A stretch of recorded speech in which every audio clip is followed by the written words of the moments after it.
আসসালামু আলাইকুম, স্বাগত জানাচ্ছি নিরপেক্ষ সংবাদে। আপনাদের সাথে আছি আমি ফাহমিদা বিনতে আনোয়ার। শুরুতেই জানিয়ে দিব সংবাদ শিরোনাম। দুই বেসরকারি বিশ্ববিদ্যালয়ে হাজার কোটি টাকার অনিয়ম। রাজপথ ছেড়ে উঠে আসা যাবে না, নির্দেশ ইশরাকের। ইসরায়েলের ইরানে হামলার হুমকির পর বিশ্বব্যাপী তেলের দাম বৃদ্ধি। এবং এশিয়া কাপে ভারত না খেললে আর্থিক ক্ষতির মুখে পড়বে পাকিস্তান।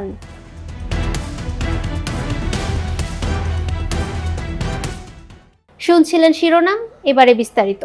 দুই বেসরকারি বিশ্ববিদ্যালয়ের হাজার কোটি টাকা অনিয়মের অনুসন্ধান শুরু করেছে দুর্নীতি দমন কমিশন দুদক। প্রায় 450 কোটি টাকা অনিয়মের অভিযোগে ঢাকার শান্ত মরিয়ম ইউনিভার্সিটির বোর্ড অফ ট্রাস্টিজ ও সংশ্লিষ্টদের বিরুদ্ধে অনুসন্ধান চলছে। নর্দার্ন ইউনিভার্সিটিতে 500 কোটি টাকা অনিয়মের তদন্ত শুরু হয়েছে। এদিকে নর্দার্ন বিশ্ববিদ্যালয়ের সাবেক ও বর্তমান ট্রাস্টিদের দখল যুদ্ধে থমকে গেছে শিক্ষা কার্যক্রম।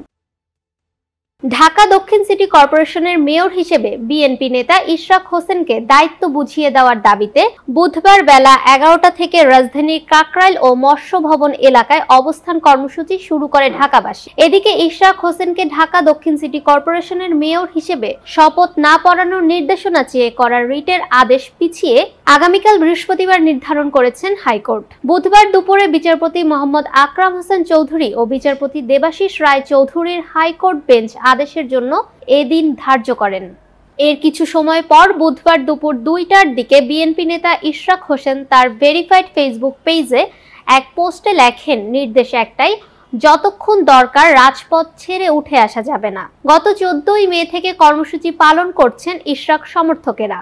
মঙ্গলবার তার সমর্থকেরা ঘোষণা দেন, বিএনপি নেতা ইশরাক হোসেনকে বুধবার সকাল 10টার মধ্যে ঢাকা দক্ষিণ সিটি কর্পোরেশনের মেয়র হিসেবে শপথ পড়ানো না হলে আরো কঠোর কর্মসূচি দেওয়া হবে। এবার আন্তর্জাতিক সংবাদ।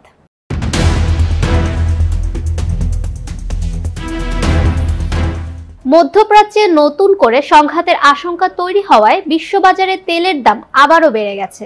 ইসরায়েল ইরানের পারমাণবিক স্থাপনার হামলার পরিকল্পনা করছে এমন আশঙ্কা বিশ্বব্যাপী তেলের বাজারে আবার অস্থিরতা দেখা দিয়েছে। এর ফলে বুধবার অপরিশোধিত তেলের দাম 1%-এর বেশি বৃদ্ধি পেয়েছে।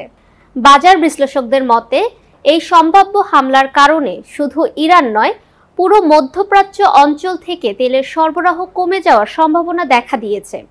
এটি আন্তর্জাতিক জ্বালানি বাজারে নেতিবাচক প্রভাব ফেলতে পারে। বিশ্ববাজারে ব্রেন্ট ক্রুড তেলের দাম ব্যারেল প্রতি 79 সেন্ট বা 1.2% বেড়ে দাঁড়িয়েছে $66.17। অপরদিকে যুক্তরাষ্ট্রের ওয়েস্ট টেক্সাস ইন্টারমিডিয়েট তেলের দাম 82 সেন্ট বা 1.3% বেড়ে দাঁড়িয়েছে $62.85। বিশেষজ্ঞরা বলছেন, ইরান প্রতিদিন প্রায় 15 লাখ ব্যারেল তেল রপ্তানি করে থাকে। এই সরবরাহ ব্যাহত হলে বিশ্ববাজারের দাম আরও বেড়ে যেতে পারে।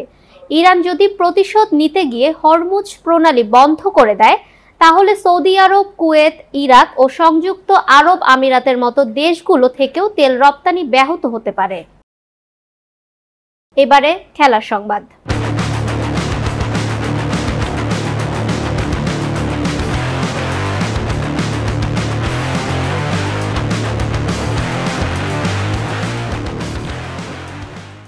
এশিয়া কাপ থেকে ভারত নাম প্রত্যাহার করলে বিশাল অঙ্কের ক্ষতির মুখে পড়বে পাকিস্তান ক্রিকেট বোর্ড। 165 থেকে 220 কোটি রুপি ক্ষতির সম্মুখীন হওয়ার শঙ্কা রয়েছে বলে সংবাদ প্রকাশ করেছে ভারতীয় গণমাধ্যম। শুধু তাই নয়, বিজ্ঞাপন রেভিনিউ, দর্শক খরা থেকে শুরু করে এসিসির কাছ থেকে পাওয়া মিডিয়া রাইটসের 15% অর্থ পাবে না পিসিবি। ভারত পাকিস্তান সংঘাতের জেরে নাজেহাল দুদেশের ক্রিকেট। দুদেশের পাল্টাপাল্টি হামলায় বন্ধ হয়ে যায় আইপিএল ও পিএসএল এর মতো জনপ্রিয় ফ্র্যাঞ্চাইজি লিগ। নতুন সূচিতে আবারও টুর্নামেন্ট মাঠে গড়ালেও নতুন করে ঝামেলায় পড়ার শঙ্কা রয়েছে দুদেশের ক্রিকেট নিয়ে। সংঘাতের কারণে পাকিস্তানের সমালোচনা করে দেশটির বিপক্ষে দ্বিপাক্ষিক সিরিজ থেকে শুরু করে যে কোনো ধরনের টুর্নামেন্ট তাদের বিপক্ষে না খেলার হুঁশিয়ারি দিয়ে রাখে বিসিসিআই। সেই থেকেই শঙ্কা দেখা দেয় এশিয়া কাপ নিয়েও। এবার সেই শঙ্কায় মাথাচাড়া দিয়ে উঠল। এশিয়া কাপ থেকে নাকি নাম প্রত্যাহার করে নেবে ভারত, এমন গুঞ্জনের কোনো ভিত্তি নেই বলেই ইতিমধ্যেই জানিয়েছে বিসিসিআই। তবে দুদেশের রাজনৈতিক অস্থিরতার জেরে শেষ পর্যন্ত যদিও মোড়ল বোর্ডটি অংশগ্রহণ না করে, সেক্ষেত্রে ক্ষতির সম্মুখীন হবে পাকিস্তান ক্রিকেট বোর্ড। দর্শক, সংবাদের শেষ পর্যায়ে শিরোনামগুলো জানিয়ে দিব আরো একবার। দুই বেসরকারি বিশ্ববিদ্যালয়ে হাজার কোটি টাকার অনিয়ম। রাজপথ ছেড়ে উঠে আসা যাবে না, নির্দেশ ইশরাকের।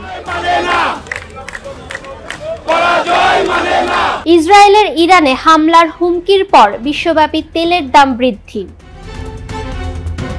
এবং এশিয়া কাপে ভারত না খেললে আর্থিক ক্ষতির মুখে পড়বে পাকিস্তান।